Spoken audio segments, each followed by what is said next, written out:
Second white coat. Subscribe and like. Let's learn medicine together. Friedreich ataxia.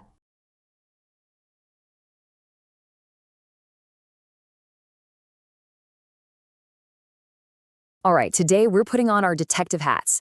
We've got a medical mystery on our hands, a case file just packed with puzzling symptoms, all pointing to one single patient. Our job? Find the one diagnosis that connects all the dots. So let's get right into it and start looking at the clues. So our case centers on a 15-year-old boy who's been having more and more trouble with his movement. And this right here is our very first clue. It's a physical one, a really distinct high-arched foot. The technical term for this is pes cavus, and you know what? It's a very specific and very telling place to start our investigation. But of course, one clue never solves the whole case. As we start building out the patient's file, the picture gets way more complicated. It's not just the high arches. We've also got this progressive difficulty moving, a curved spine that's called kyphoscoliosis, and get this, a family history of early heart failure. So, how could all of these things possibly be connected? And that really brings us to the million-dollar question for this whole investigation. What single underlying condition could tie together trouble with walking, the weird shape of his spine and his feet, and a family history of heart problems? That's the mystery we have to solve. To figure this out, we're going to do exactly what doctors do. It's a process called a differential diagnosis.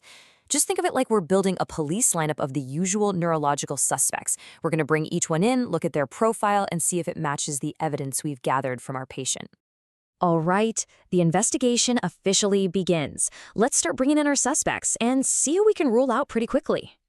Okay, first up in our lineup is Huntington disease, and you can see the mismatch almost right away. Our patient is 15 years old. Huntington's usually shows up in middle age. But even more important, our patient doesn't have those classic jerky movements. They're called chorea, or any of the cognitive decline that comes with the disease. The profile just doesn't fit at all.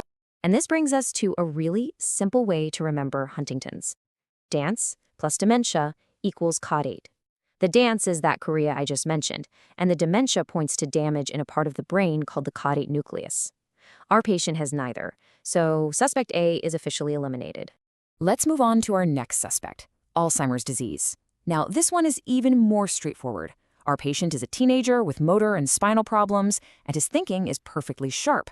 Alzheimer's, on the other hand, well, it affects the elderly, and its main symptoms are all about cognition, memory loss, language problems. It's a total mismatch. And the key takeaway here is super simple. Cortex equals cognition. Alzheimer's is a disease of the cerebral cortex, that outer layer of the brain responsible for all our higher thinking. Since our patient's problems are physical, not cognitive, we can confidently rule this one out.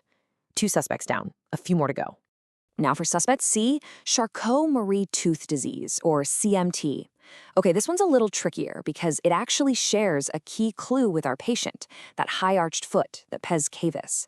But this is where paying attention to the details is so important. Remember, our patient has a family history of heart failure. The profile for CMT, though, doesn't typically involve the heart at all. That one piece of evidence is the critical difference here. This leads to a really vital rule when you're thinking about this suspect. High arches by themselves aren't enough to make a diagnosis. It's the presence of heart problems that's the real clincher. The clue that lets us definitively say, nope, this isn't Charcot-Marie-Tooth. Suspect C is out. Okay, next up is a whole category of suspects, diseases like polio or ALS.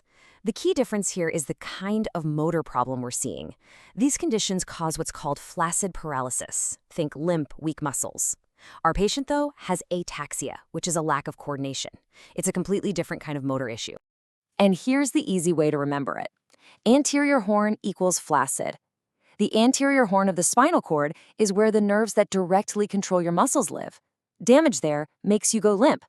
Since our patient's problem is coordination, not limpness, we can eliminate this entire category of suspects. So our final suspect in the lineup is Parkinson's disease. And just like with Alzheimer's, the age is a huge red flag. Our patient is 15, while Parkinson's typically hits older adults.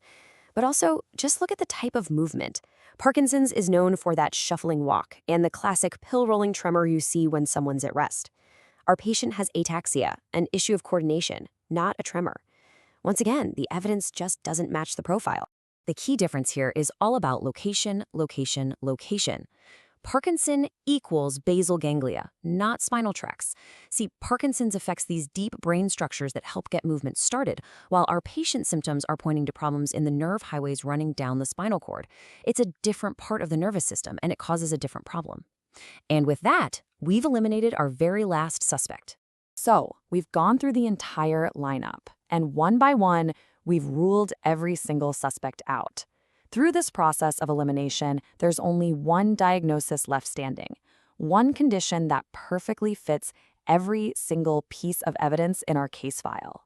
The answer to our medical mystery is Friedreich ataxia. It's what's called an autosomal recessive disease. All that means is it's an inherited condition that can pop up in a child even if their parents don't actually have the disease themselves. It causes progressive damage to the spinocerebellar tracts, basically the nerve pathways that connect the spine to the part of the brain that coordinates movement. All the clues have been pointing us right here. Now let's see just how well this diagnosis holds up against our evidence. Let's run down the checklist. Onset in childhood or adolescence? Check, our patient is 15. Progressive gait ataxia? Check, that was his main complaint. Skeletal problems like the curved spine and high arches? Check and check.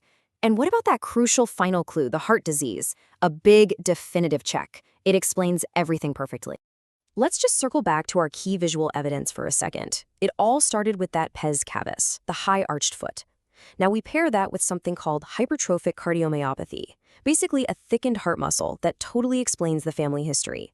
It's this very specific and kind of strange combination of foot and heart problems that creates the classic, unmistakable signature of Friedreich ataxia. If you remember just one thing from this whole case, please make it this powerful little formula. Teen plus scoliosis plus cardiomyopathy equals Friedreich. This simple diagnostic signature cuts right through all the complexity and points you directly to the right answer. Okay, we've solved the case. But before we close the file for good, let's just zoom out for a second and get the big picture. Let's put all our suspects side by side for one final comparison. This table really puts it all together beautifully. Just look at how each condition has its own unique profile. For Huntington's, you've got the adult age, the chorea, and the caudate nucleus. For Alzheimer's, it's elderly, memory loss, and the cortex. But then look at Friedreich ataxia, right there in bold. The teenage onset, that specific combo of pes cavus and cardiomyopathy, and the location, the spinocerebellar tracts. It's the only one that checks every single box from our patient's file.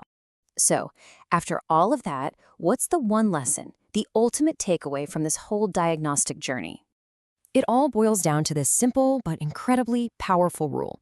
If you ever see a teenager who presents with ataxia, scoliosis, high arches, and heart disease, your number one suspect has to be Friedreich ataxia until you can absolutely prove it's something else.